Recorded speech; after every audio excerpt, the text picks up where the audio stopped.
Hi friends, welcome to our channel. Non stop breaking న్యూస్కి స్వాగతం.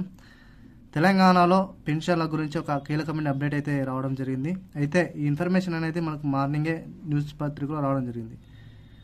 అయితే దీనికి సంబంధించిన ఇన్ఫర్మేషన్ ఉద్యోగస్తుల నుంచి, అదేవిధంగా తెలిసిన పెన్షనర్స్ నుంచి ఇన్ఫర్మేషన్ అనేది పూర్తిగా గ్యాదర్ చేసిన తర్వాత మీకైతే వీడియోస్ చేయాలనుకున్నాను. కాబట్టి ఇప్పుడైతే పెన్షన్లకు సంబంధించి ఇన్ఫర్మేషన్ అనేది మీకు అప్డేట్ అయితే తీసుకురావడం జరిగింది. దీనికి సంబంధించిన పూర్తి సమాచారం ఈ యొక్క వీడియోలో చెప్పబడుతుంది. వీడియోని ఎక్కడ స్కిప్ చేయకుండా ఎన్ని వరకు చూడడానికి ప్రయత్నించండి. అదేవిధంగా వీడియో చూసిన వెంబడే లైక్ కొట్టండి. అదేవిధంగా వీలైన త్వరగా తెలంగాణలో ఉన్న పెన్షన్దారులకు, అదేవిధంగా పెన్షన్ తీసుకోబోతున్న వృద్ధులకు కానీ, అదేవిధంగా కొత్త పెన్షన్దారులకు కానీ వీడియో అనేది వెళ్ళే విధంగా ప్రతి ఒక్కరు కూడా వీడియోని షేర్ చేయండి.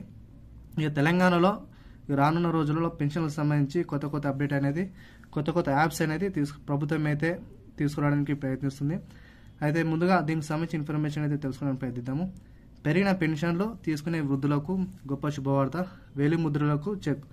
అయితే గత కొన్ని సంవత్సరాలుగా మనం చూస్తున్నాం, వృద్ధులు దాదాపు చూసుకున్నట్లయితే వాళ్లకు వేలిముద్రలకు చాలా వరకు అయితే పెన్షన్ తీసుకునే సమయంలో చాలా ఇబ్బందులకు గురికావడం జరుగుతుంది. ఎందుకంటే వాళ్ళకు వేసినప్పుడు కంపల్సరీగా వారికైతే వేలు ముద్రలు అయితే పడనందువలన పెన్షన్ అయితే వారి యొక్క ఎవరైతే డీలర్స్ ఉంటారో వారికి పెన్షన్ అయితే ఇవ్వలేదు. ప్రస్తుతం అయితే ప్రభుత్వం అయితే ఒక సెర్ప్ యాప్ అనేది, ప్రత్యేకంగా ఒక యాప్ అయితే తీసుకురావడం జరిగింది. ఈ యాప్ అనేది చూసుకున్నట్లయితే మే, జూన్ నుంచి అయితే ప్రారంభం కావాలని అంటే చూసుకున్నట్లయితే దాదాపు ఇంకా నెక్స్ట్ మంత్ నుంచి ఒక ప్రత్యేకమైన యాప్ అయితే తీసుకురావడం జరిగింది.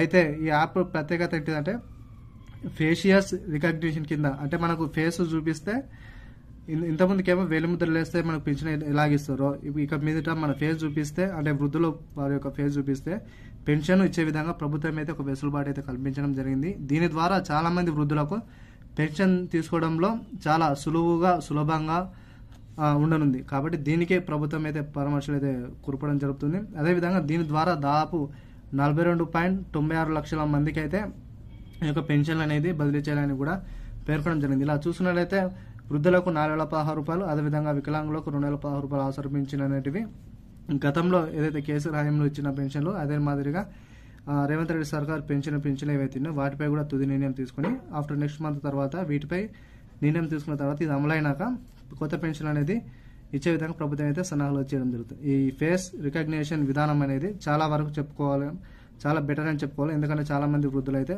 వాళ్ళు పెన్షన్ రాక చాలా మంది వాపోతున్నారు. దీనికి ప్రభుత్వంపై మనకు ప్రశంసల వర్షం అయితే కురిపించాల్సి ఉంటుంది. వీలైన త్వరగా వీడియో అందరూ కూడా షేర్ చేయడం ప్రయత్నించండి. వీడియో నచ్చినట్లయితే లైక్ చేయండి, సబ్స్క్రైబ్ చేసుకోండి. Thank you to all. మరిన్ని వీడియోస్ కోసం ఎప్పటికప్పుడు మన ఛానల్ వాచ్ చేస్తుండండి.